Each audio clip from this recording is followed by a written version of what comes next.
The dust devils were spinning across the dry California earth when Knox Fletcher first saw her sitting in the shade of a broken-down wagon, needle in hand, trying to sew a piece of stiff saddle leather onto the torn hem of her faded calico dress. It was the summer of 1878, and Red Bluff sat baking under a merciless sun that turned the Sacramento Valley into something resembling the surface of a frying pan. Knox had been riding the range for 3 weeks, checking cattle for the Double R Ranch, and he was bone-tired, sunburned, and looking forward to nothing more than a cold beer and a soft bed at the boarding house. But when he saw that young woman struggling with that ridiculous patch job, something in his chest tightened in a way that had nothing to do with exhaustion. He pulled his bay gelding to a stop about 10 feet away, not wanting to spook her. She looked up, and he found himself staring into the most striking pair of gray eyes he had ever seen. They were the color of storm clouds over the Sierra Nevada, and they held a mixture of wariness and defiance that told him this woman had seen her share of hard times. She could not have been more than 22 or 23, with dark honey-colored hair pulled back in a braid that had come half undone. Her face was smudged with dust and sweat, and the dress she was trying to repair had been patched so many times it was hard to tell what the original fabric had looked like. "Afternoon, miss," Knox said, touching the brim of his hat. He was 26, tall and rangy with dark brown hair and blue eyes that his mother had always said were too pretty for a man. Right now, those eyes were taking in the scene before him with growing concern. The wagon wheel was broken clean through, and there was no horse in sight. "You having some trouble?"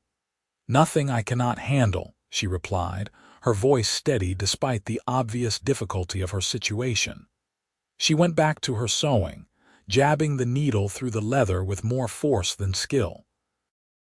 The leather was far too thick and stiff for the dress fabric, and Knox could see that it would hang awkwardly even if she managed to get it attached. He swung down from his horse, moving slowly so as not to alarm her. "That leather is going to pull that whole seam apart within a day," he said gently, "and it will be stiff as a board. You will not be comfortable." "Comfort is a luxury I gave up on about 6 months ago," she said without looking up. "This will keep my dress decent, and that is all I need." Knox glanced around at the desolate landscape. The nearest ranch was 5 miles back, and Red Bluff was another 3 miles ahead. "Where is your horse?" "Sold him 2 weeks ago in Sacramento to pay for supplies. I have been walking since." She bit her lower lip as she tried to force the needle through another section of leather. Her fingers were red and raw, and Knox could see small spots of blood where she had pricked herself multiple times. Walking, in this heat. Knox felt a surge of anger at whoever had left this woman in such a desperate situation. "Where are you headed?" "Red Bluff. I have family there, or at least I hope I do. My aunt wrote to me 6 months ago saying I could come stay with her if things got bad. Things got bad." She finally looked up at him again, and this time there was a flicker of vulnerability in those gray eyes. "The wagon wheel broke yesterday afternoon. I tried to fix it, but I do not have the right tools or the knowledge. I have been resting here trying to decide whether to leave the wagon and walk the rest of the way or wait for someone to come along." "What is your name?" Knox asked, crouching down so he was at her eye level. She hesitated for a moment, then said, "Zara Reeves. And you are?" "Knox Fletcher. I work for the Double R Ranch just outside of town." He gestured toward the leather patch she was working on. "Miss Reeves, I cannot in good conscience let you attach that to your dress. Come into town with me. I will get you some proper cloth from the mercantile, and we can arrange to have your wagon fixed or brought into town." Zara stared at him as if he had just offered her the moon. "Why would you do that? You do not know me." "Because it is the right thing to do," Knox said simply. And because I was raised by a mother who would tan my hide if she knew, I rode past a woman in need without offering help. For the first time, a small smile touched Zara's lips. Your mother sounds like a formidable woman. She was. She passed 3 years ago, but I still hear her voice in my head whenever I am about to make a poor decision. Knox stood and held out his hand. Come on, Miss Reeves. Let me help you. No strings attached, I promise. Just one person helping another. Zara looked at his outstretched hand for a long moment. Knox could see her weighing her options, calculating the risk of trusting a stranger against the reality of her desperate situation. Finally, she set down the needle and the leather patch and placed her hand in his. Her palm was calloused and rough, the hand of someone who had worked hard for a long time. Knox helped her to her feet, and he noticed that she swayed slightly, as if she had not eaten properly in a while. When did you last have a meal? He asked. I had some jerky and hardtack this morning, she said, but her voice lacked conviction. That is not a meal. That is survival. Knox went to his saddlebag and pulled out a cloth-wrapped package. My landlady always packs me more than I can eat. Here, this is fried chicken and biscuits from this morning. Still good. Zara's eyes widened at the sight of the food, but her pride made her hesitate. I cannot take your meal. You can and you will, Knox said firmly. I will get more in town. You need it more than I do right now. This time, Zara did not argue. She took the package with shaking hands and unwrapped it carefully, as if the simple act of receiving food was something sacred. Knox turned away to give her some privacy as she ate, busying himself with examining the broken wagon wheel. It was beyond simple repair. The whole axle would need to be replaced. He made a mental note to send someone from the livery back out here to retrieve the wagon and whatever belongings Zara had inside. When he turned back, Zara had finished eating and was carefully folding the cloth. Thank you, she said quietly. I have not tasted anything that good in a very long time. You are welcome. Knox gestured to his horse. I know it is not ideal, but we can ride double into town. My gelding is strong enough to carry us both, and it is only 3 miles. Zara looked at the horse, then at Knox, and he could see the internal debate playing out across her face. A respectable woman did not ride pressed against a strange man, even in an emergency. But there were no other options, and they both knew it. All right, she finally said. But I want you to know that if you try anything improper, I have a knife in my boot and I know how to use it. Knox could not help but grin. Duly noted, Miss Reeves. I will be on my best behavior. He mounted first, then reached down to help her up. Zara settled behind him, sitting as far back on the horse's rump as she could manage, clearly trying to maintain as much distance as possible. Knox nudged the gelding into a walk, heading toward Red Bluff. The afternoon sun beat down on them mercilessly, and he could feel the heat radiating from the earth below. They rode in silence for the first mile, with only the creak of saddle leather and the steady rhythm of hoofbeats breaking the quiet. Knox was acutely aware of Zara behind him, of the way she held herself rigid and separate. He wanted to know her story, wanted to understand how a respectable young woman ended up alone on a broken wagon in the middle of nowhere, but he knew better than to pry. If she wanted to tell him, she would in her own time. It was Zara who finally broke the silence. The leather was from an old saddle I found abandoned near the road 2 days ago. I know it was foolish, trying to use it to patch my dress, but it was all I had. My last decent dress wore through last month, and this one has been holding together by threads and prayers. Where are you coming from? Knox asked, keeping his voice casual. San Francisco originally. I was working as a seamstress in a factory there. The pay was poor, but it was steady work. She paused, and Knox could hear the pain in her voice when she continued. Then the factory owner got it into his head that I should be grateful for his attentions. When I made it clear I was not interested, he dismissed me. Without a reference, I could not find other work. I tried for 2 months, living in a boarding house that got worse and worse as my savings dwindled. Finally, I remembered my aunt's letter. She married a rancher and moved to Red Bluff years ago. I used the last of my money to buy that wagon and supplies, and I started the journey. But everything that could go wrong did go wrong. Knox felt his jaw tighten with anger at the injustice of it all. He had seen it before, men in positions of power using that power to take advantage of those who were vulnerable. "I am sorry that happened to you," he said. "No one should be put in that position." "It is the way of the world," Zara said bitterly. "Women have few rights and fewer options. We are expected to be grateful for any scraps of kindness thrown our way, even when those scraps come with strings attached." "Not all men are like that," Knox said quietly. "Some of us believe in treating people with basic decency and respect." "I am beginning to see that," Zara admitted, "though I confess I was suspicious of your motives when you first stopped." "I do not blame you for that," Knox said. "You have every reason to be cautious." They rode on, and gradually Knox felt Zara begin to relax behind him. The rigid tension in her body eased, and she no longer seemed to be trying quite so hard to avoid touching him.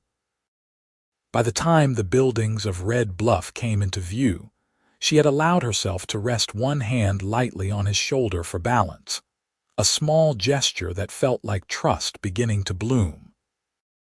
Red Bluff was a decent-sized town by California standards, with a main street lined with businesses, a church with a white steeple, and several residential streets branching off in all directions. The Sacramento River flowed nearby, giving the town a reliable source of water that made it greener and more prosperous than many of the surrounding settlements. Knox guided his horse down Main Street, nodding to the people he recognized. More than a few curious glances were directed at him and his passenger, and he knew that by nightfall, the gossip would be making the rounds about Knox Fletcher bringing a strange woman into town. He stopped in front of Henderson's Mercantile, a well-stocked store run by a husband and wife team who had been in Red Bluff since the gold rush days. "This is the best place to get fabric and sewing supplies," he told Zara as he dismounted. He reached up to help her down, his hands spanning her waist. She was lighter than he expected, and he wondered again when she had last eaten a proper meal. Zara looked up at the Mercantile with an expression that was equal parts longing and despair. "Mr. Fletcher, I appreciate what you are trying to do, but I cannot afford to buy cloth right now. I have perhaps 50 cents to my name, and I need to save that for emergencies." "I am buying the cloth," Knox said firmly. "Consider it a gift." "I cannot accept such a gift from a stranger," Zara protested. "It would not be proper." Knox looked at her torn dress, at the rough leather patch she had been trying to attach, and at the pride and stubbornness written across her face. He understood that pride he had plenty of it himself, but he also understood that there were times when pride had to take a back seat to practical necessity. "Then consider it a loan," he said. "When you get settled with your aunt and find work, you can pay me back if it will make you feel better. But right now you need proper clothing, and I have the means to help. Please, Miss Reeves, let me do this." Zara's eyes searched his face, looking for some hidden motive, some catch that would turn his kindness into something ugly. Knox held her gaze steadily, letting her see that his offer was genuine. Finally, she nodded, though her expression was still troubled. "All right," she said softly, "but I will pay you back, every cent. I do not like being in debt to anyone." "Fair enough," Knox agreed. He tied his horse to the hitching post and held the door open for Zara. The Mercantile was blessedly cool after the heat of the afternoon, and the interior smelled of coffee, spices, and new fabric. Martha Henderson was behind the counter, helping another customer, but she looked up with a welcoming smile when she saw Knox. "Knox Fletcher, as I live and breathe. I have not seen you in town for weeks. Your landlady was starting to worry." Martha was a plump, motherly woman in her 50s with graying brown hair and shrewd but kind eyes. Those eyes now moved to Zara with frank curiosity. "And who is this young lady?" "This is Miss Zara Reeves," Knox said. "She is traveling to Red Bluff to stay with her aunt, but she ran into some trouble on the road. Miss Reeves, this is Martha Henderson, the finest merchant in 3 counties." "Oh, go on with you," Martha said, but she looked pleased. She came around the counter, wiping her hands on her apron. "You look done in, dear. Are you hurt?" "No, madam, just tired and dusty," Zara said. "Mr. Fletcher was kind enough to help me when my wagon broke down." Martha's sharp eyes took in the state of Zara's dress, and her expression softened with understanding. "Well then, let us get you fixed up properly. Knox, you said you wanted to buy some fabric." "Yes, madam. Whatever Miss Reeves needs to make herself a couple of decent dresses, and thread, needles, anything else required." Martha beckoned Zara toward the back of the store where bolts of fabric were displayed on wide shelves. "Come along, dear. We will find you something nice. What colors do you favor?" Knox watched as Martha led Zara away, the older woman chattering comfortably about the latest shipment from Sacramento and which fabrics wore best in the valley heat. He could see Zara beginning to relax under Martha's motherly attention, some of the wariness leaving her posture. It made something warm unfold in his chest, a feeling he was not quite ready to examine too closely. He occupied himself by looking at some new saddle equipment that had recently arrived while the women discussed fabric. He could hear Martha's voice, kind and encouraging, and Zara's quieter responses. At one point, he heard Zara say something about not wanting to take advantage, and Martha's response was firm. "Nonsense, dear. Knox Fletcher is one of the finest young men in this county. If he says he wants to buy you fabric, then he means it with no strings attached. His mother, God rest her soul, raised him to be a true gentleman. Now, this blue would look lovely with your coloring, and this green calico is very practical." Eventually, Martha and Zara returned to the counter with an armful of fabric, thread in various colors, a paper of needles, and a few other sewing notions. Martha began measuring and cutting the fabric with practiced efficiency, all the while keeping up a steady stream of conversation. "Who is your aunt, if you do not mind my asking?" Martha said as she folded a length of blue cotton. "Mrs. Eleanor Whitfield. She married Samuel Whitfield about 8 years ago. They have a ranch somewhere near town, I believe." Martha's face lit up with recognition. "Oh yes, the Whitfield place. It is about 4 miles northeast of town, a nice property with good water. Eleanor is a lovely woman, very active in the church. I am sure she will be delighted to see you." Zara's expression reflected such profound relief that Knox realized she had been carrying a secret fear that her aunt might not actually be here or might not welcome her. "You know her. She is well, very well indeed.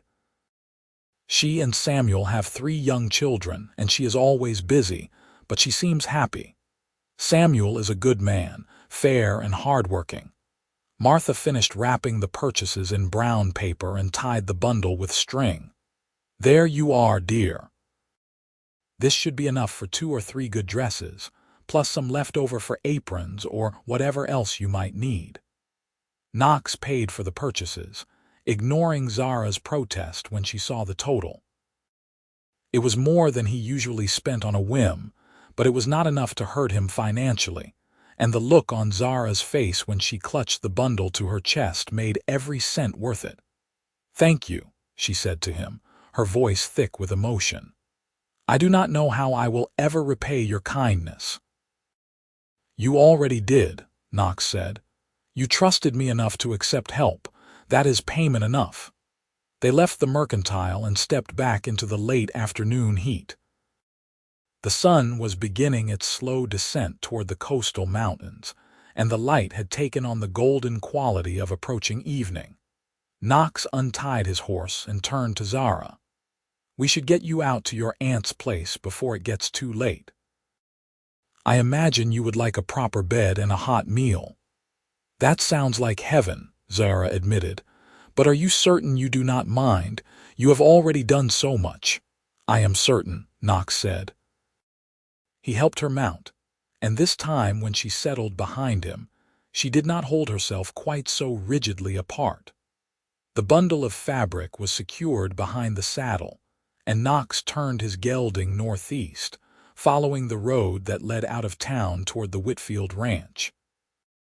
The ride took about half an hour, and Knox found himself enjoying the quiet companionship. Zara seemed more at ease now, and at one point she asked him about his work at the Double R Ranch. He told her about the cattle, about the long days in the saddle checking fence lines and watching for signs of disease or predators, about the satisfaction of working with good horses and honest men. "You plan to be a ranch hand forever?" Zara asked. "No," Knox said.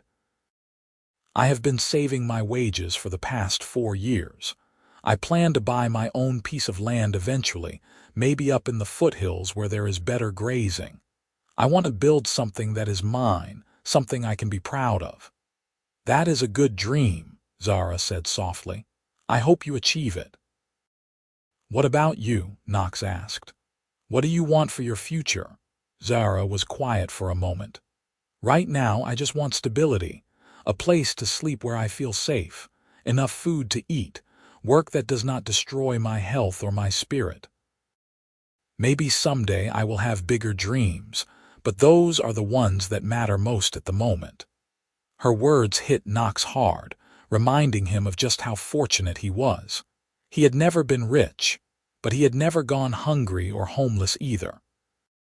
He had always had the freedom to dream bigger because his basic needs were met. It made him want to ensure that Zara had that same security, that same freedom.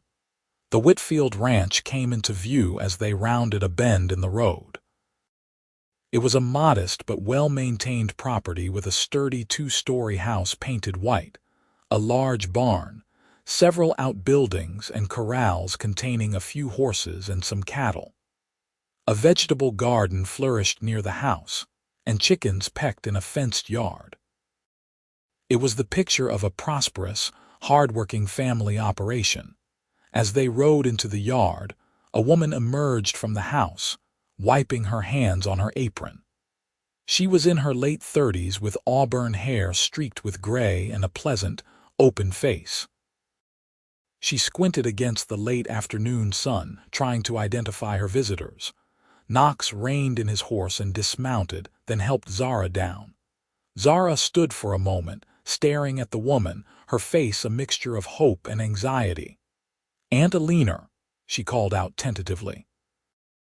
The woman's expression went from puzzlement to shock to joy in the space of a heartbeat. "Zara Reeves. Oh my lord, child, is it really you?" "Yes, Aunt Alina, it is me," Zara said, and her voice broke on the last word. Alina rushed forward and swept Zara into a fierce embrace, and suddenly both women were crying, clinging to each other as if they were the last solid things in a shifting world. Knox stepped back, feeling like an intruder on this private moment. He occupied himself with securing his horse, giving them time. When the initial storm of emotion had passed, Alina held Zara at arm's length, looking her over with a mixture of joy and concern. "Let me look at you. You are so thin, and your dress. Oh, Zara, what has happened to you?" "It is a long story," Zara said, wiping her eyes. "But I am all right now. I am here, and I am all right." Alina suddenly seemed to notice Knox for the first time. "Who is this young man? Did he bring you here?" "This is Knox Fletcher," Zara said quickly. "He found me on the road when my wagon broke down. He has been incredibly kind, helping me get into town and—" She gestured to the bundle of fabric. "He even bought me cloth to make new dresses." Alina's expression shifted to one of deep gratitude as she looked at Knox. "Mr. Fletcher, I cannot thank you enough. Please, you must stay for supper. It is the least we can do." "That is very kind of you, madam, but I do not want to impose," Knox said. "Nonsense, you will stay," Alina said firmly.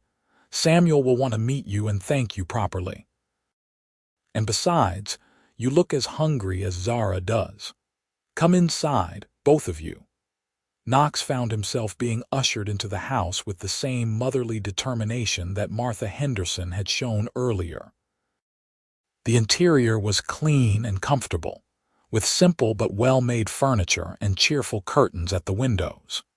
3 children ranging in age from about 5 to 10 stared at the visitors with wide-eyed curiosity from various positions around the main room. Alina made quick introductions. "These are my children, Thomas, Mary, and little Henry," and then sent Mary to fetch her father from the barn. She settled Zara in a comfortable chair and brought her a glass of cold water from the well, fussing over her like a mother hen. Knox stood somewhat awkwardly, hat in hand, until Alina noticed and directed him to sit as well. Samuel Whitfield arrived a few minutes later, a tall, solid man in his 40s with sun-weathered skin and kind brown eyes. He listened as Alina explained the situation, his expression growing more grateful as the story unfolded. He crossed the room to shake Knox's hand with a grip that was firm and sincere. "You did a good thing today, Mr. Fletcher. We have been hoping Zara would take us up on our offer to come stay, but we were worried when we did not hear from her. To know she was out there alone in trouble." He shook his head. "I am glad you were there to help her."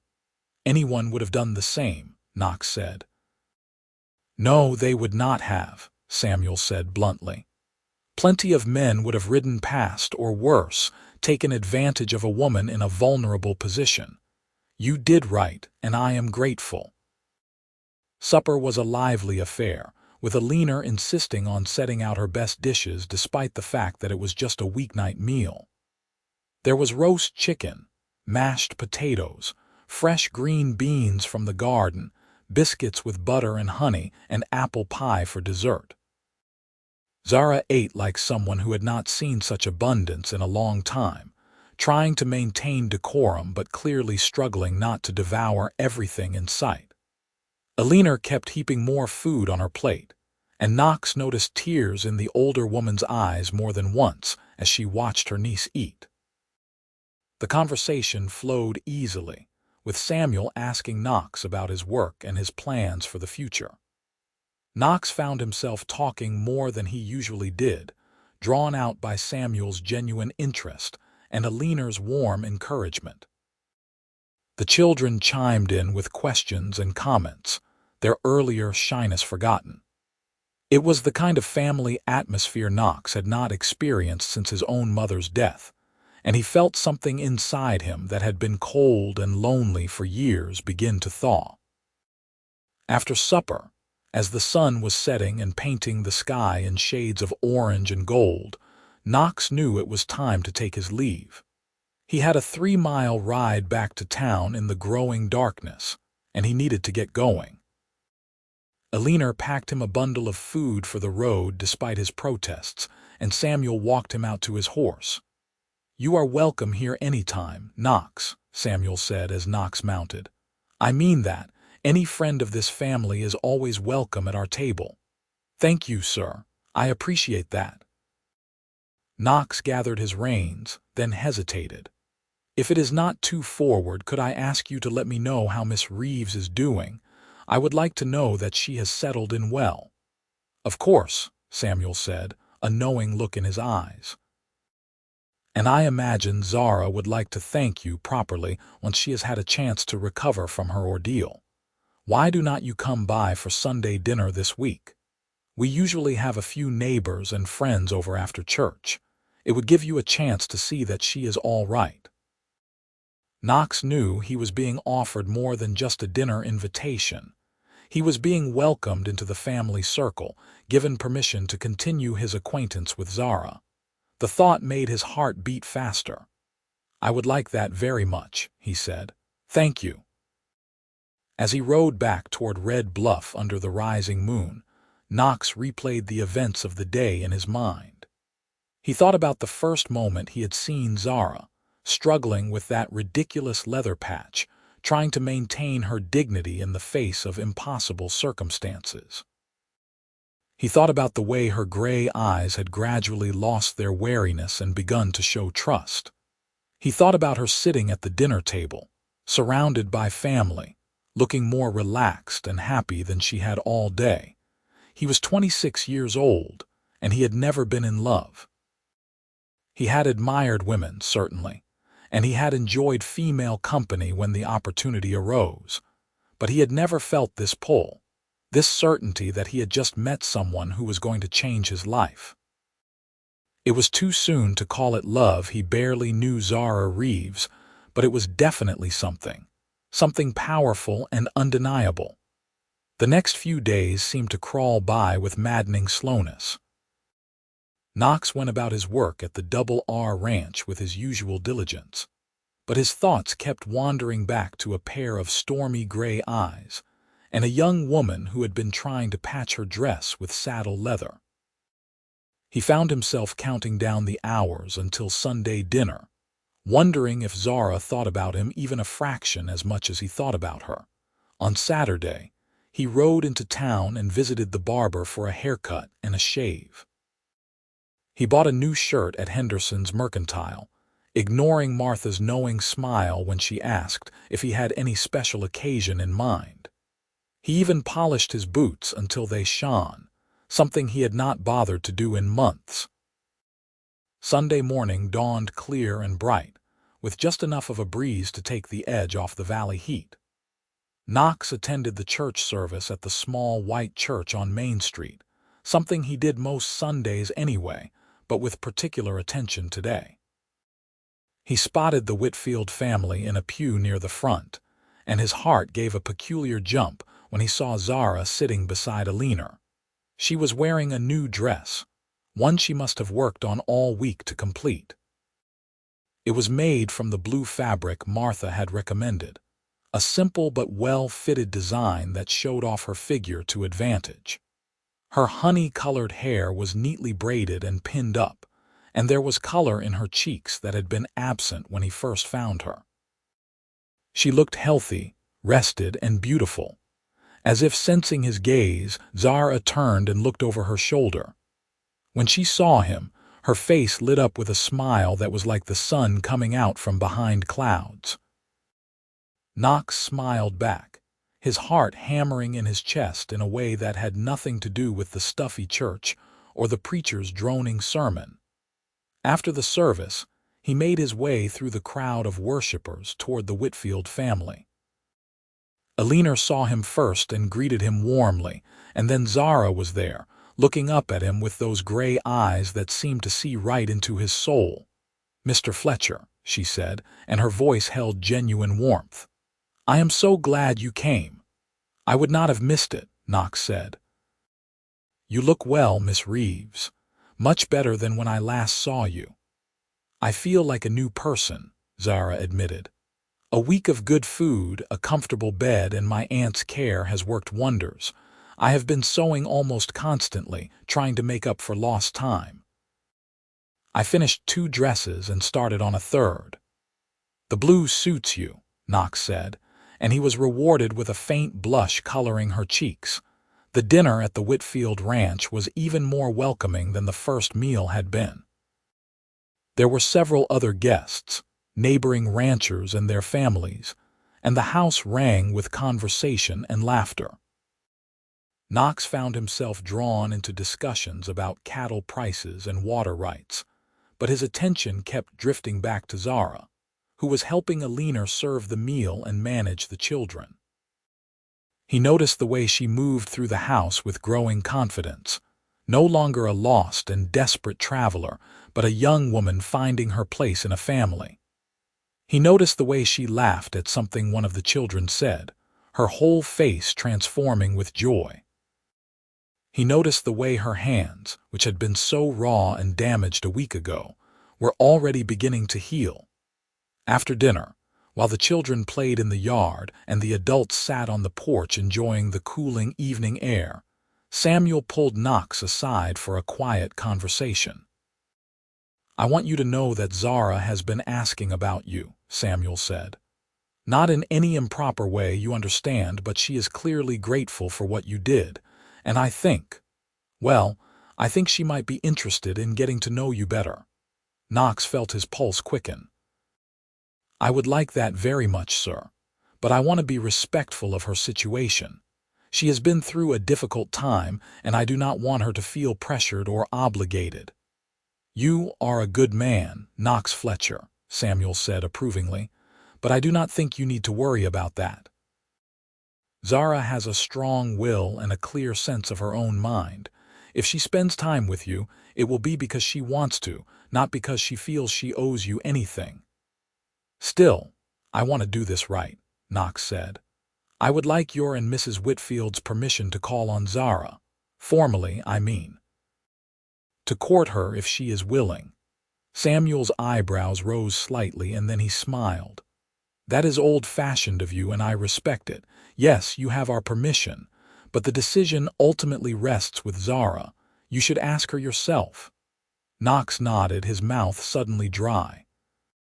He had faced down stampeding cattle and wild horses without flinching, but the thought of asking Zara if he could court her made his palms sweat and his heart race. He found her in the kitchen, helping Alina wash the dishes. Alina took one look at his face and made a quick excuse about needing to check on the children, leaving Knox and Zara alone. Zara looked at him with curiosity, wiping her hands on a towel. "Is everything all right?" she asked. "Yes," Knox said, then cleared his throat. "I wanted to talk to you about something. In private, if that is acceptable." "Of course." Zara hung up the towel and followed him out the back door to a small herb garden behind the house. The scent of rosemary and thyme hung in the evening air, and somewhere in the distance, a mockingbird was singing its complicated song. Knox turned to face Zara, searching for the right words. "Miss Reeves. Zara, if I may call you that. I want to be honest with you about my intentions." "Please do," Zara said quietly. "I appreciate honesty. When I found you last week, my only thought was to help someone in need. But as I have gotten to know you, even in this brief time, I find myself wanting more than just to help. I find myself wanting to know you better, to spend time with you too." He took a breath. "To court you if you would be willing.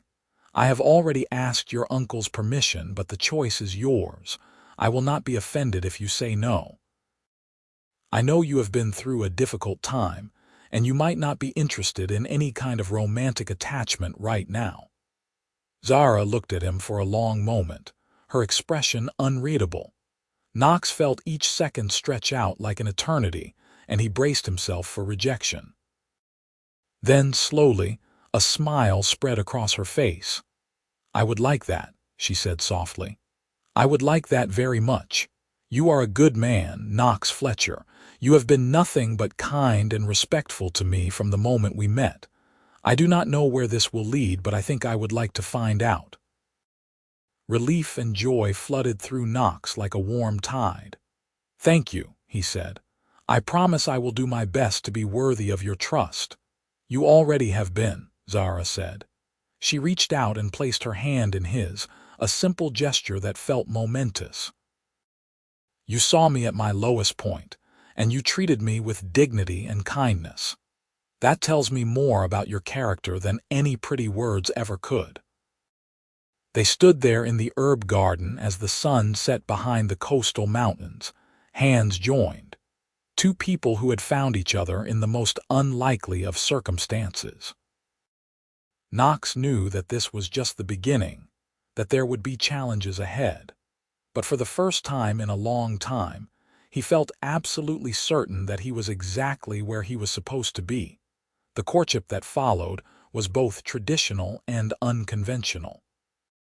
Knox would ride out to the Whitfield Ranch twice a week after finishing his work at the Double R, arriving in time for supper and staying for a few hours of conversation before riding back to town. Sometimes he and Zara would sit on the porch with Alina and Samuel, talking about everything and nothing. Other times they would walk around the property, always within sight of the house to maintain propriety, discussing their hopes and dreams for the future. Knox learned that Zara had grown up in Sacramento, the daughter of a school teacher who had died when she was 16. Her mother had remarried a year later to a man who had not wanted the burden of a stepdaughter, and Zara had left home at 17 to make her own way. She had worked as a seamstress, a laundress, a cook, and a dozen other jobs, always struggling to make ends meet in the expensive city. The factory job had seemed like a blessing at first, steady work with regular pay, until her employer had revealed his true nature. "I was so angry," Zara told Knox one evening as they sat by the small pond on the Whitfield property, watching the sunset paint the water gold and orange. "Not just at him, but at the whole system that makes women so vulnerable. We have so few legal protections, so few options. If a man decides to ruin our reputation or take away our livelihood, there is very little we can do about it." "That is not right," Knox said. "It should not be that way. No, it should not, but it is." Zara picked up a small stone and tossed it into the pond, watching the ripples spread. "I have dreams, Knox. I want to own my own dressmaking business someday, a place where women can work and earn fair wages without fear. I want to create something that gives other women the security and independence I never had." "That is a fine dream," Knox said, "and I think you could do it. You have the skill and the determination." "It will take money," Zara said practically. "Money I do not have and will not have for a long time, but maybe someday if I work hard and save every penny." "Maybe I could help," Knox said. "When I buy my land and build my ranch, there will be need for someone who can sew and mend clothes, make curtains and linens. Maybe we could work together, build something together." Zara turned to look at him, her gray eyes searching his face. "Are you saying what I think you are saying?" Knox took a deep breath. It had only been 6 weeks since they had met, but he had never been more certain of anything in his life. "I am saying that I have fallen in love with you, Zara Reeves. I am saying that when I think about my future, I cannot imagine it without you in it. I am saying that I want to marry you if you will have me." Zara's eyes filled with tears, but she was smiling. "It is too soon," she whispered. "We have only known each other such a short time." "I know," Knox said, "and I am not asking for an answer right now. I am just telling you what is in my heart. We can take all the time you need. I am not going anywhere." Zara reached out and took his hand, lacing her fingers through his. "I think I am falling in love with you too," she said. "It terrifies me, because I have worked so hard to be independent, to not need anyone. But when I am with you, I feel safe in a way I have not felt since I was a child. I feel like I could build a life with you, a real partnership where we both have value and respect." "That is exactly what I want," Knox said.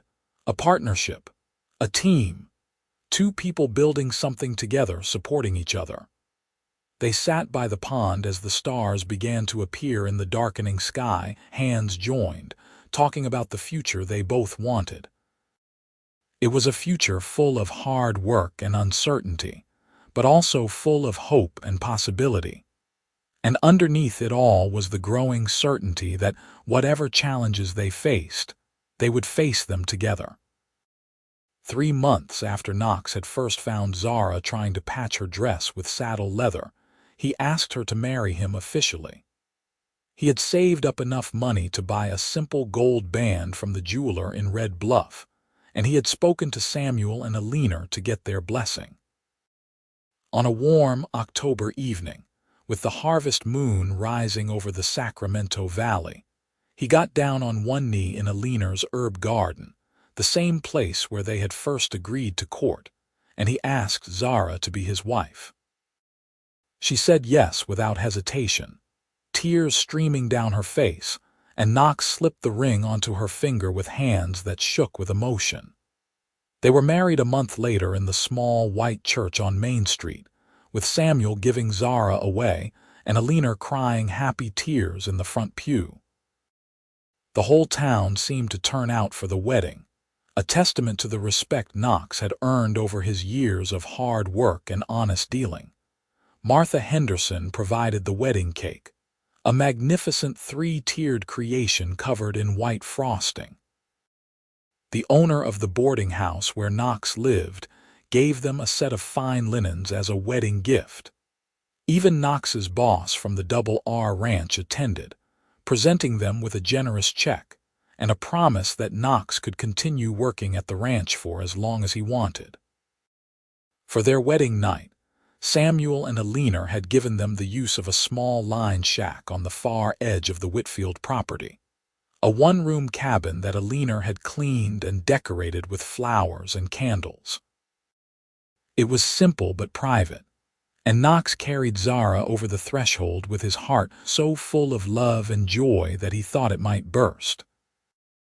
That night, as they lay together in the narrow bed with moonlight streaming through the single window, Zara traced the line of Knox's jaw with her fingers and said, "Do you remember that first day, when you found me with that ridiculous piece of saddle leather?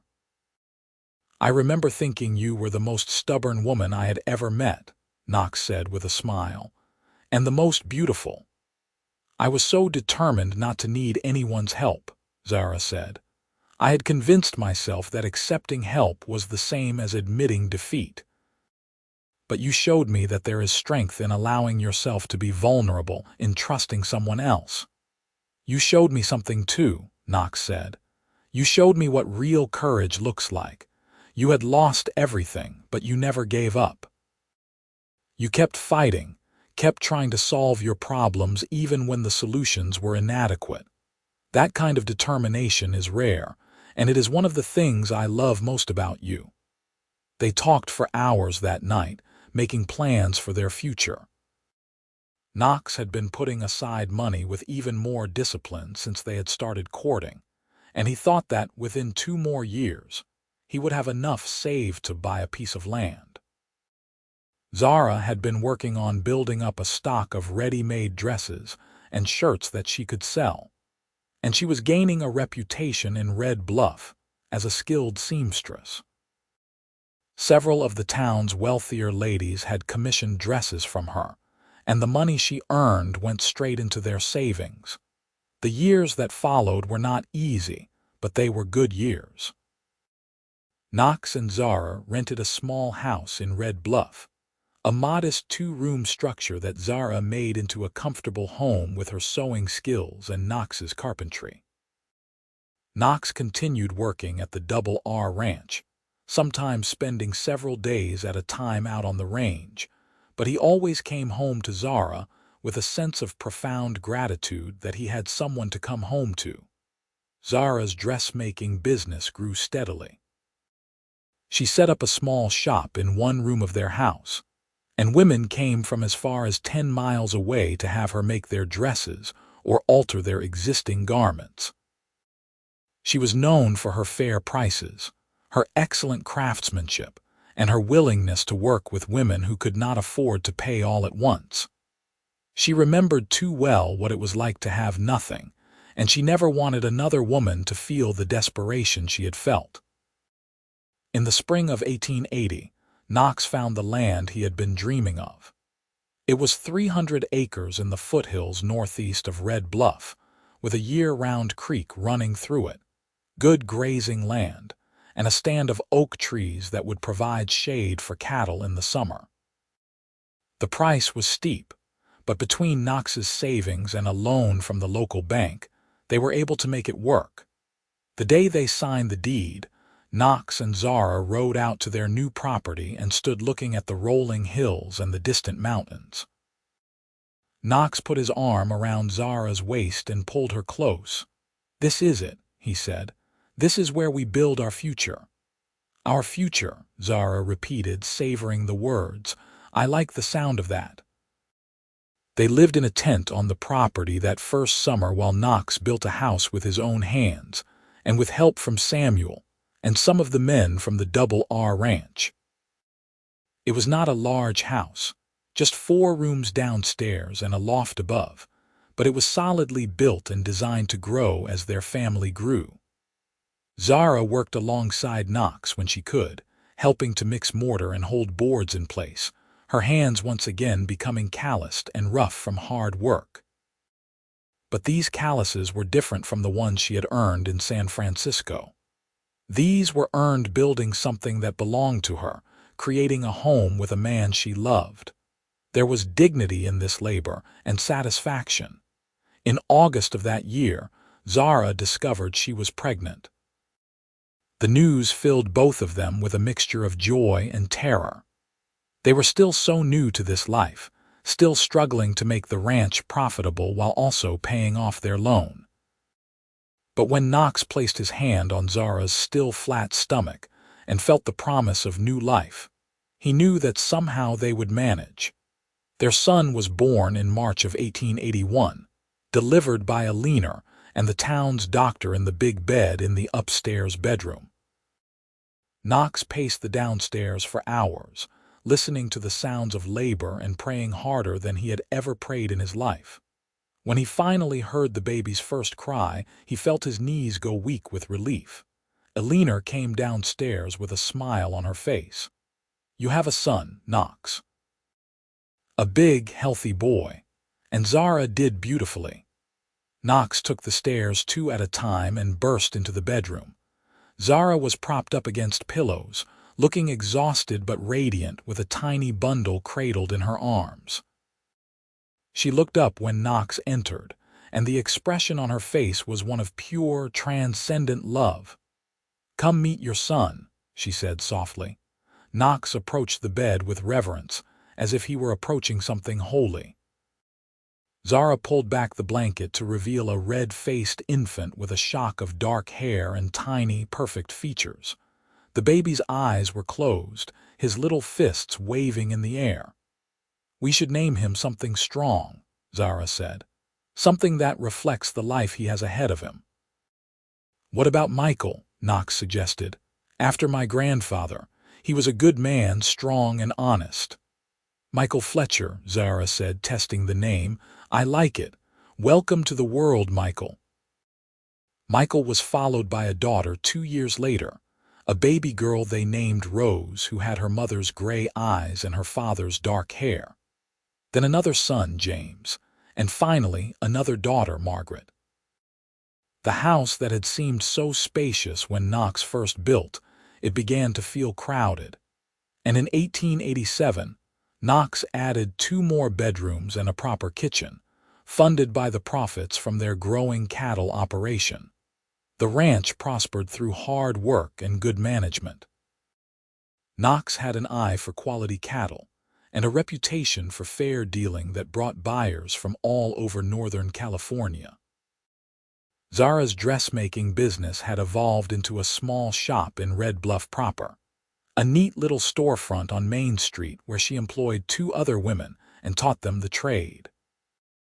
It was the beginning of the dream she had shared with Knox that evening by the pond, a place where women could earn fair wages and build their own independence. But it was not all smooth sailing. There were hard years when drought killed the grass and they had to sell off cattle at a loss. There were years when illness swept through the valley, and they held their breath every time one of the children developed a fever. There was the year when a neighboring rancher tried to claim their water rights, and Knox had to hire a lawyer and fight a long legal battle to protect what was theirs. Through it all, Knox and Zara stood together. They had built their relationship on a foundation of mutual respect and genuine partnership, and that foundation held strong even when everything else seemed to be shaking. On hard days, Knox would remember the moment he had first seen Zara, desperately trying to patch her dress with saddle leather, and he would marvel at how far they had come. On difficult nights, Zara would lie in bed next to her husband and remember the loneliness and fear of those days alone on the road, and she would feel overwhelmed with gratitude for the life they had built. As the years passed and their children grew, Knox and Zara made sure to pass on the values that had sustained them. They taught their children about hard work and perseverance, about treating everyone with dignity regardless of their station in life, about the importance of helping those in need. They told their children the story of how they met, and Michael and Rose and James and Margaret never tired of hearing about the day Papa found Mama trying to sew saddle leather onto her dress. "It is important to remember where you came from," Zara would tell them. "Not so you feel ashamed or inferior, but so you appreciate what you have and never forget to help others who are struggling." The children absorbed these lessons, and as they grew into young adults, they carried those values with them. Michael became a rancher like his father, eventually taking over the day-to-day management of the Fletcher ranch. Rose became a teacher, determined to give other children the education and opportunities that her mother had fought so hard to achieve. James studied law and became an advocate for workers' rights, fighting against the kind of exploitation that had nearly destroyed his mother. Margaret followed her mother into business, eventually taking over the dress shop and expanding it into a thriving enterprise that employed a dozen women. On their 20th wedding anniversary, Knox and Zara hosted a celebration at their ranch. It seemed like half of Red Bluff turned out, friends and neighbors and business associates filling the house and spilling out onto the lawn. There was music and dancing, endless food, and a cake even more magnificent than the one they had at their wedding. As the sun set and the party continued around them, Knox pulled Zara away from the crowd and led her to a quiet spot under the oak trees. It was the same stand of trees he had noticed that first day they had come to look at the land, and it had become a special place for them over the years, a refuge where they could escape and just be together. 20 years, Knox said, pulling Zara into his arms. "Sometimes it feels like a lifetime, and sometimes it feels like yesterday." "I know what you mean," Zara said, resting her head against his chest and listening to the steady beat of his heart. "Do you ever think about that day on the road, when you found me?" "All the time," Knox admitted. "I think about how easily I could have ridden past, or how differently things could have turned out. I think about all the small decisions and chances that brought us to this moment. I think about the saddle leather," Zara said with a laugh. "How ridiculous I must have looked trying to make that work." "You looked determined," Knox said. "You looked like a woman who refused to give up, no matter how bad things got. That is what caught my attention, even more than your pretty face. And you looked like a man who actually cared about doing the right thing, not just what was convenient," Zara said. "Do you know how rare that is? Most men would have ridden past without a second thought." "Their loss," Knox said. "I got the best wife a man could ask for." They stood there under the oak trees as the stars came out and the sounds of celebration drifted across the lawn. They had built a good life together, a life full of love and purpose and meaning. They had raised 4 strong, capable children. They had created businesses that employed others and contributed to their community. They had made a difference in the world, one small act of kindness at a time. As they grew older, Knox and Zara began to slow down and pass more of the day-to-day responsibilities to their children. Knox spent his days riding the fence lines and checking on the cattle, but now Michael was making the major decisions about buying and selling. Zara still went into the dress shop several times a week, but Margaret was the one managing the books and handling the difficult customers. They found they enjoyed this new stage of life, having time to simply be together without the constant pressure of work and worry. They would sit on the porch in the evenings, holding hands and watching the sun set behind the mountains. They would take long walks around the property, Knox pointing out changes and improvements, Zara listening with the patience of someone who has heard all his stories before, but still finds them interesting. Their grandchildren began to arrive, a new generation of Fletchers who ran through the house and played in the barn and learned to ride horses under their grandfather's watchful eye. Knox was a patient, loving grandfather who could spend hours teaching a child to rope a fence post or identify bird calls. Zara was the grandmother who always had cookies in the jar and who could sew doll clothes or mend torn pants with equal skill. One of their granddaughters, Michael's eldest daughter Emma, showed a particular interest in the story of how her grandparents met. She would beg Zara to tell it again and again, always asking for more details. "Tell me about the dress, Grandma," Emma would say. "Tell me about trying to sew the leather." And Zara would describe that hot afternoon, the broken wagon wheel, the desperate attempt to make do with what she had. She would talk about the moment Knox had ridden up, how scared she had been but also how hopeful. She would describe the trip into town, the kindness of Martha Henderson, the moment she realized she was safe. "The important thing to understand," Zara would tell Emma, "is that your grandfather did not just help me that one day. He taught me that it was all right to accept help, that I did not have to do everything alone. That was a gift more valuable than the cloth he bought or the meal he shared. He gave me back my faith in human kindness." "And what did Grandma give you?" Emma asked Knox one day. Knox thought about it for a moment. "She gave me purpose," he said. "Before I met your grandmother, I was just drifting, working hard but without any real goal beyond saving money for some vague future. She gave me something to work toward, someone to build a life with. She made me want to be a better man." In the spring of 1910, Knox and Zara celebrated their 30th wedding anniversary. They were in their 50s now, their hair streaked with gray, their faces lined with the marks of a life well lived. But when they looked at each other, they still saw the young people who had met on that dusty road in 1878, who had taken a chance on each other despite all the reasons they should not.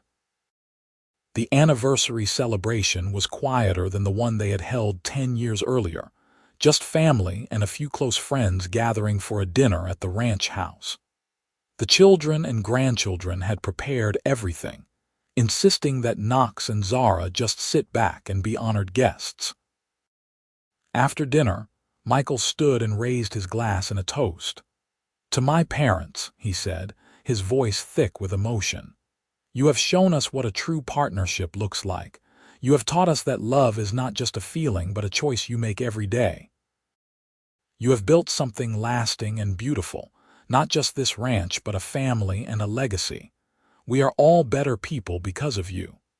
Everyone raised their glasses and echoed the toast. Knox looked around the table at his children and grandchildren, at the life he and Zara had created together, and he felt a profound sense of contentment. This was what he had been working toward all those years ago when he was saving every penny and dreaming of his own land. Not just the ranch or the cattle or the financial security, but this feeling of belonging, of being part of something larger than himself. That night, after everyone had gone home and the house was quiet, Knox and Zara walked out to their special spot under the oak trees. The spring air was soft and warm, carrying the scent of wildflowers and new grass. They stood there in the moonlight, arms around each other, no words needed. "Thank you," Zara finally said. "For what?" Knox asked. "For stopping that day, for caring, for changing my life." "You changed mine just as much," Knox said. maybe more. They stood there a while longer, then walked back to the house hand in hand. They climbed the stairs to their bedroom, the same room where their children had been born, where they had spent countless nights talking and planning, and simply being together. They got ready for bed with the comfortable routine of long married couples, and when they finally lay down together, Zara curled into Knox's side the way she had been doing for 30 years. "I love you," she whispered into the darkness. "I love you too," Knox replied. "Always have, always will." The years continued to pass, each one bringing new joys and new challenges. There were more grandchildren and eventually great-grandchildren. The ranch continued to prosper under Michael's management, and the dress shop expanded into additional locations in neighboring towns under Margaret's leadership. Rose's students went on to become teachers and lawyers and doctors, carrying forward the value of education. James won important legal victories that improved working conditions for hundreds of people across California. Knox and Zara watched it all with pride and satisfaction, knowing that they had planted seeds that would continue to grow long after they were gone. They had taken the terrible circumstances of that day in 1878 and transformed them into something beautiful and lasting. In the early summer of 1918, as the world was caught up in the turmoil of war and change, Knox fell ill. It was nothing dramatic, just a gradual weakening that even the doctor could not quite explain. He was 64 years old, and his body was simply wearing out after a lifetime of hard work. Zara nursed him with gentle devotion, and the children took turns staying at the ranch to help. On a warm June evening, with the windows open to let in the breeze and the sound of birdsong, Knox called his family together. "I want you all to know," he said, his voice weak but steady, "that I have had a good life. A better life than I ever dreamed possible, and it is all because of your mother." "Papa, do not talk like that," Rose said, tears streaming down her face. "You are going to get better." "Maybe," Knox said. "But if I do not, I need you all to know how much I love you, how proud I am of the people you have become." He turned to Zara, who was sitting beside him holding his hand. "And you," he said softly. "You have been my partner, my best friend, my reason for everything. I would not change a single day of our life together." "Neither would I," Zara said, her voice breaking. "Not one single day." Knox closed his eyes, a peaceful expression on his face. "Remember that day I found you? With the saddle leather?" "I remember," Zara said, managing a watery smile. "Best day of my life," Knox murmured. "The day everything changed. The day I found you." He passed peacefully in his sleep that night, surrounded by his family, his hand still clasped in Zara's. The funeral was attended by hundreds of people, a testament to the respect and affection Knox had earned over his 40 years in Red Bluff. The church was filled with flowers, and the preacher spoke of a life well lived, of a man who had made a difference through simple acts of kindness and unwavering integrity.